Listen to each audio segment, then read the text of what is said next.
साथियों नमस्कार, सत श्री अकाल। आपकी अपनी पाठशाला दलजीत सिंह ई पाठशाला में आपका स्वागत है। 134 के संदर्भ में आज सोमवार डीएससी में जो वीडियो कॉन्फ्रेंसिंग हुई थी मंगलवार वाले दिन, उसके अनुसार आज लास्ट दिन है एडमिशन का। सुबह मैंने वीडियो डाली नहीं थी क्योंकि मैं आज खुद DW यमुनानगर में जाना था, कुछ काम था मुझे वहाँ पर, तो मैं जानना चाहता क्या हलचल होगी, तो इकट्ठा ही आज वहाँ से आकर एक वीडियो बनाऊंगा। तो साथियों, जो कुछ भी खबरें आई हैं और जो कुछ भी आज की हलचल रही है वो सिर्फ खाना पूर्ति वाली ही रही है, क्योंकि किसी अधिकारी को भी अभी कुछ मालूम नहीं है कि क्या होगा। कल मैंने जो खबर आपको दिखाई थी कि रिजेक्टेड हुए बच्चों का क्या होगा, एक खबर आई थी अखबार में। एक दूसरे दौर के बारे में यानी कि सेकंड ड्रॉ के बारे में भी एक खबर आई हुई थी दैनिक भास्कर के मुख्य पृष्ठ पर। दोनों ही अपवाद थे। कोई लेटर अभी सरकार की तरफ से जारी नहीं हुआ था, लेकिन अधिकारियों की तरफ से वो खबर लगवाई गई थी बिना नाम बताए। आज की मुख्य जो सूचना है वो यही है कि आज भी पूरे हरियाणा में जांच पड़ताल होती रही इनकम सर्टिफिकेट्स की। पहले इनकम सर्टिफिकेट को जांचने के लिए कहा गया था, तो विभागों ने PPP और इनकम सर्टिफिकेट को मिलाकर जांच की रिपोर्ट तैयार कर ली थी। लेकिन आज आदेश सुबह आए सभी DO को और DEO को, उन्होंने नीचे भेजे सभी BOs को कि जो इनकम है, जो रिजेक्टेड कैंडिडेट हैं या जिन्होंने दाखिला नहीं लिया है, क्योंकि उनकी शिकायतें आ रही थी, अखबारों में भी छप रहा था, तो उनकी इनकम जो है घर जाके जांची जाए। यानी कि इतना लेट लतीफ़ हमारा विभाग है, आहिस्ता आहिस्ता आहिस्ता टाइम पास कर रहा है। टाइम पास हो रहा है साथियों, ताकि टाइम पास होता रहे और काम चलता रहे और सब ठंडा पड़ जाए। लेकिन मेरे यमुनानगर में भी आज ऐसा ही है। ऊपर से आज निर्देश आए हैं कि अब घर जा जाकर सभी की इनकम की वेरिफिकेशन की जाए। जितने भी रिजेक्टेड कैंडिडेट, पहले तो उनकी की जाए जिनके सिलेक्शन हुआ था, उसके बाद जो रिजेक्टेड कैंडिडेट हैं उनकी भी की जाए, क्योंकि जिनकी इनकम ज़्यादा होगी वो रिजेक्टेड कैटेगरी में रहेंगे और जिनकी इनकम नहीं ठीक होगी उनकी रिपोर्ट शायद ये DSC में भेजी जाएगी आज या कल तक। क्योंकि आज तो सिर्फ अभी ऑर्डर ही आए हैं, तो जाँच अभी आज ड्यूटियां लगाई गई होंगी, ये शनिवार को लगाई, ये संडे को लगाई। इतना विभाग वैसे शनिवार संडे को काम करने वाला हमारा विभाग है नहीं, तो आज ड्यूटियां लगी होंगी, कल तक शायद ये काम हो, उसके बाद ही रिपोर्ट भेजी जाएगी। और शायद आज और कल के बाद विभाग भी किसी हलचल में आए अगर पेरेंट्स शर्म चाहेंगे, क्योंकि कोर्ट का जो बहाना जो स्कूल लगा रहे हैं, जो एडमिशन नहीं दे रहे हैं, देखो 2 कैटेगरीज हो गई हैं, 2 की जगह भी 3 कैटेगरीज हो गई हैं। एक तो एक ऐसे बच्चे हैं जो अलॉटेड कैटेगरी में। अलॉटेड मीन्स आज से 2 महीने पहले जब रिजल्ट आया था 15 दिसंबर को, वो तब भी अलॉटेड थे, और आज 24 जनवरी को भी वो, यानी कि महीना से ऊपर टाइम हो गया, आज भी वो अलॉटेड है। यानी कि कई कुछ स्कूल तो ऐसे पूरे हरियाणा में हैं कि वो बिल्कुल भी दाखिला नहीं दे रहे हैं। Number 1 category, number 2 category. आज अखबार पढ़ूंगा, मैं बताऊंगा भी आपको, कल भी मैंने बताया था। कुछ उम्मीदवार ऐसे हैं, कुछ बच्चे ऐसे हैं 134 के अंतर्गत, इनकम भी ज़्यादा नहीं थी, लेकिन स्कूल ने जानबूझ कर उनको रिजेक्ट कर दिया है।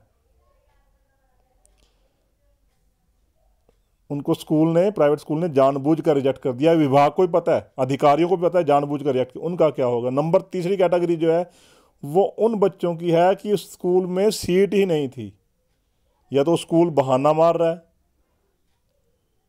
या फिर कुछ भी, शायद वास्तव में सीट नहीं थी वहाँ पर, तो वहाँ पर बच्चे भेजने थे, 4 भेज दिए 6, अब 4 का एडमिशन हो गया, 2 रह गए। तो ऐसे बच्चों का क्या होगा? इनकी जो सेकंड लिस्ट जो आएगी उसी के अनुसार जो पता लगेगा।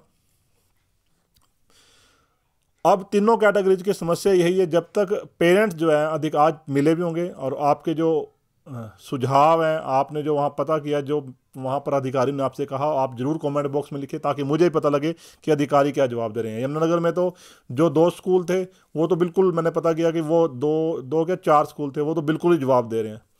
और बाकी ज़िलों में भी मेरे ख्याल से गुड़गांव, फरीदाबाद में तो बहुत दिक्कत आ रही है, पेरेंट्स बहुत परेशान हो रहे हैं। फरीदाबाद की खबर भी मुझे कम पता लग रही है क्योंकि थोड़ा मैं एक अखबार है दैनिक सवेरा, उसी से 1-2 खबरें पता चलती है फरीदाबाद की, बाकियों की खबर आ रही है। लेकिन बाकी ज़िलों की तो खबर मैं फिर भी देख लेता हूँ कि फरीदाबाद की खबर में दिक्कत आ रही है। पंचकुला में भी ऐसी दिक्कत है, अम्बाला में एडमिशन हो रहे हैं, कुछ स्कूल मना कर रहे हैं।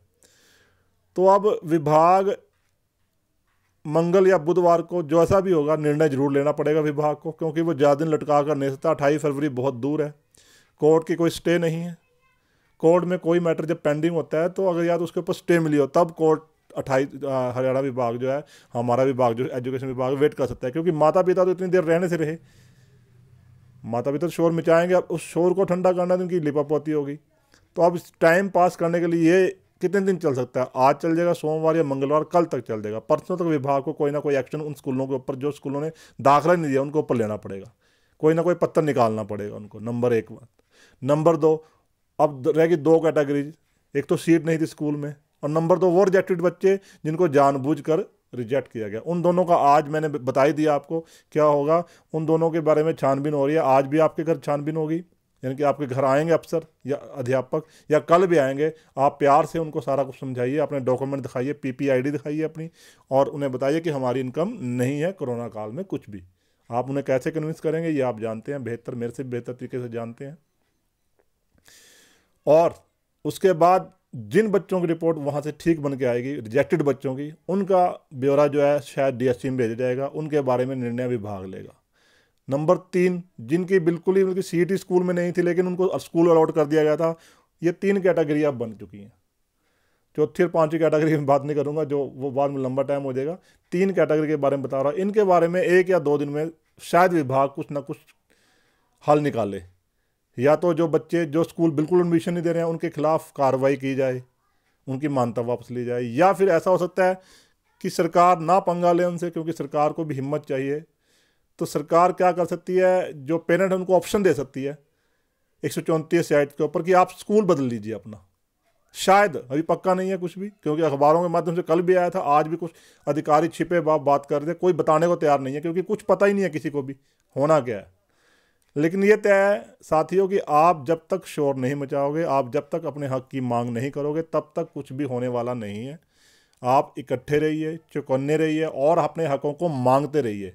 आज कुछ पेरेंट्स गए, कल कुछ और जाएं, परसों कुछ और जाएं। जब आपकी अखबारों में माध्यम से आवाज़ ऊपर तक पहुंचेगी तो लेटर अपने आप आएगा। 1-2 दिन में ये एक बात क्लियर होगी। इन तीनों कैटेगरी को शायद मेरे ख्याल से छूट मिल जाएगी। और दोबारा अब आपने ये डिसाइड करना कि आपने उसी स्कूल में दाखिला लेना है जो पहला कैटेगरी की बात कर रहा हूँ, जो पहले जिनका अभी तक अलॉटेड ही है। रिजेक्टेड की बात नहीं, जो रिजेक्टेड हो गया उनका तो ऑप्शन शायद भरवाए जाएंगे, उनको तो कोई ऑप्शन रहा नहीं है, स्कूल ने रिजेक्ट कर दिया है। ऑनलाइन पोर्टल से काम होना पंचकुला से होगा, अब दोबारा शायद वो स्कूल मिले या ना मिले ये भविष्य की बात है। लेकिन जो बच्चे अभी अलॉटेड कैटेगरी में, देखो वो स्कूल अगर चाहता तो वो रिजेक्ट कर सकता था, लेकिन स्कूल के मन में है कुछ ना कुछ एडमिशन करने की, तभी उसने रोके हुए हैं,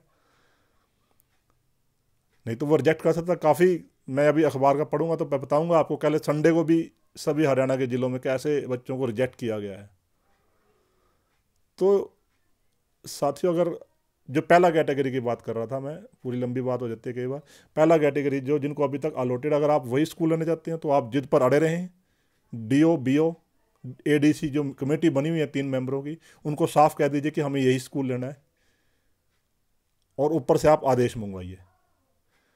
दूसरा ऑप्शन जो मैंने बताया है, जिनका रिजेक्टेड है और जो उस स्कूल में एडमिशन आप नहीं लेना चाहते, पेरेंट कुछ तंग आ चुके हैं, तो वो कह सकते हैं, उनसे ये भी डिमांड रख सकते हैं कि आप हमारा स्कूल जो है बदल दीजिए। शायद सरकार भी कुछ ऐसा सोच रही है, और 1 या 2, मुझे भी इंतजार है, कल मंगलवार और परसों बुधवार तक कुछ ना कुछ लेटर निकले, अखबारों के माध्यम में भी आज क्लियर हो जाए। कल सुबह जो अखबार की खबर आएगी वो आपको सुबह ही शेयर करूँगा कल। साथ ही तीनों कैटेगरी जो है ये अभी हो गई हैं। चौथी कैटेगरी की अभी बात मैं नहीं करूँगा, उनको बाद में मैं छेड़ूंगा। उसके अलावा जो आज की मेन खबरें सुबह से जो रह गई थी मैं बताना चाहता हूँ। नंबर 1 तो थी यमुनानगर की, दाखिला नहीं देने के लिए कमियां निकाल रहे स्कूल संचालक। 134 के तहत निजी स्कूल अभिभावकों को चक्कर कटवाने के बाद बच्चों को दाखिला देना शुरू कर दिया। हालांकि पहले जो स्कूल दाखिला देने के इनकार के थे, अब उन्होंने छात्रों को दाखिले के दस्तों में कोई ना कोई कमियां निकालनी शुरू कर दी हैं। स्कूलों ने ऐसे 480 बच्चों को रिजेक्ट की श्रेणी में डाल दिया है। इस दौरान स्कूल जो है दाखिला रिजेक्ट क्यों किया जा रहा है और इसकी बाबत भी नहीं बता पा रहे हैं। यानी कि मिशन जो है एडमिशन 134A का भी वो बिल्कुल भी कुछ बता नहीं पा रहे हैं। और रिजल्ट अब पृथ्वी सैनी जी हमारे यमुनानगर के अधिकारी हैं, उन्होंने लिखा है कि जिला मोर्चा रिप्रेजेंटेटिव ने कहा है कि स्कूलों से कारण पूछा गया, रिजेक्ट क्यों किया गया, इसके पीछे अभिभावकों की आय अधिक होना या कोई और कारण बताए गए हैं, उसकी भी जानकारी ली जा रही है। जैसे कि मैंने अभी बताया, आज ऑर्डर आए हैं सभी बीओज को, सभी जगह चेकिंग चल रही है, टीमें बनाई जा रही हैं, वो घर घर जाएंगी, उनको चेक करेंगे। 4 स्कूलों को जारी हो चुका, सिर्फ 4 स्कूल यमुनानगर के ऐसे हैं जो बिल्कुल एडमिशन दे रहे हैं, बाकी एडमिशन देना शुरू कर दिया और शायद आज एडमिशन हुए भी है। काफ़ी मेरे सामने भी कईयों के पास मैसेज आए हैं एडमिशन होने के। तो ये यमुनानगर की खबर थी, यानी कि रिजेक्ट किया जा रहा है बच्चों को बिना बात के, ये कैटेगरी नहीं बनाई जा रही है। अब जो दूसरी खबर मैंने बताई थी वो सोनीपत से, ये कल भी जो खबर सोनीपत से ये खबर आई है कि विद्यार्थियों के आय प्रमाणपत्रों की घर घर जाकर होगी जांच। साथ ही ये देखो, मंगलवार को वीडियो कॉन्फ्रेंसिंग में सारी बातें कह दी गई थी, लेकिन अधिकारी जो है लीपा पोती और लाल फीताशाही इतनी हावी आहिस्ता आहिस्ता काम करने में कि वो ऑर्डर को आहिस्ता आहिस्ता निकालते हैं। पहले जांच करने के लिए कहा गया, अब कह दिया गया आज ऑर्डर करके भी घर घर जाके जांच करो। या अगर ये मंगलवार को ये बात कह दी जाती तो इतना लेट लतीफ़ ना होता एडमिशन, अब तक तो सारी जांच हो चुकी होती। चलो, देर आए दुरुस्त आए, घर जाकर भी जांच हो जाएगी, उसके बाद दूध का दूध पानी का पानी हो जाएगा। जो भी खबरें बाकी होंगी साथियों, एक और बात है कि स्कूल अभी हरियाणा में फ़िलहाल नहीं खुलेंगे। जब स्कूल बंद है तो आप भी ज़्यादा टेंशन न लें, क्योंकि बच्चों की पढ़ाई तो आपने घर ही करवानी है। ट्यूशना जो बड़े बच्चे हैं 7 से 12 उन्होंने ट्यूशन रखी हुई हैं। ज़्यादातर बोर्ड की क्लासेज वाले जो बच्चे हैं 9 से 12 वाले, उन्होंने ट्यूशन अपनी हर एक सब्जेक्ट की रखी हुई है। तो साथियों, अगर आपने उन बच्चों की चिंता जरूर है जिनकी SSLC निकली हुई है, वह मैंने तरीका बताया था कि अगर आप नहीं रुक पा रहे हो, नहीं वेट कर पा रहे, स्कूल बिल्कुल मना कर रहा है, तो आप नज़दीक के सरकारी स्कूल में दाखिला ले लें। CBSE स्कूल भी हैं कुछ, शायद वहाँ दाखिला भी नहीं मिले। CBSE स्कूल जो हरियाणा में खुले हैं सरकारी, उनमें दाखिला लेना मुश्किल है। लेकिन बाकी जो सरकारी स्कूल है वहाँ दाखिला 12 के 12 महीने जब मर्जी आप ले सकते हो, जब मर्जी आप दाखिला जो है मार्च के अंत में निकलवा भी सकते हो, क्योंकि आपकी सहायता जो है DO BO भी करेंगे। और जिन्होंने SSLC नहीं ली हुई है तो साथियों वो अभी वेट करें 1 या 2 दिन अधिकारी घोषणा का, क्योंकि मैं भी अभी असमर्थ हूँ आपकी किसी बात का जवाब देने की, मैं कब पक्का बता पाऊँ। लेकिन शायद ये हो सकता है कि जो रिजेक्टेड बच्चे हैं जिनको स्कूल नहीं मिला है, वो बच्चे यानी कि स्कूल में सीट नहीं थी, उनको सेकंड जो लिस्ट आएगी नेक्स्ट वीक या इस वीक के लास्ट में, उसमें मौका दिया जाए और स्कूल उनके अपग्रेडेशन हो सकें, वो भी लेटर आ जाएगा कि वो अपने स्कूलों को बदल सकें।